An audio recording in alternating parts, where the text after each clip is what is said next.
the story of man who never blinked. In a quiet town where nothing unusual ever happened, there was a man named Elias Rowe. Elias had one unsettling trait. He never blinked, not when dust blew into his face, not when a car backfired beside him, not even when the doctor shined a bright light directly into his pupils. He simply stared. At first, people thought it was a trick, a performance. Maybe children dared each other to wave hands in front of his eyes. Teenagers flashed camera lights. Old women whispered that it was a medical condition. But it wasn't. Elias worked as a night security guard at an abandoned train station on the edge of town. The station had closed decades ago, after a derailment no one liked to talk about. He would sit in the control booth, staring out at the empty tracks, and he never blinked. Not once. One evening, a curious journalist came to interview him. "Why don't you blink?" she asked. Elias didn't answer immediately. His eyes remained wide, reflecting the dim yellow lights of the platform. Finally, he spoke.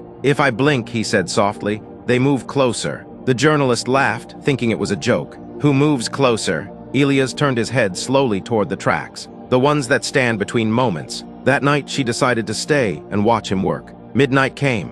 The station was silent except for the wind humming through broken windows. Elias sat perfectly still, staring into the darkness beyond the platform. Then the journalist noticed something strange. Between the flickers of the old fluorescent lights, the shadows on the tracks seemed nearer. Each time the light flickered off for a split second, the shapes shifted forward. Not walking, not running, just appearing closer. And Elias did not blink. Her own eyes began to burn from staring. She rubbed them just once, a reflex. In that fraction of a second, the station temperature dropped. When she looked back at the tracks, something tall was standing at the edge of the platform. Too tall, too thin, its face blurred, as if it didn't belong in focus. Elias inhaled sharply. "You blinked," he whispered. The lights flickered again. Darkness, light, the thing was closer. Darkness, light, now it stood behind the journalist. She felt a breath against her ear, cold and ancient. And then, blackness. The next morning, the station was empty,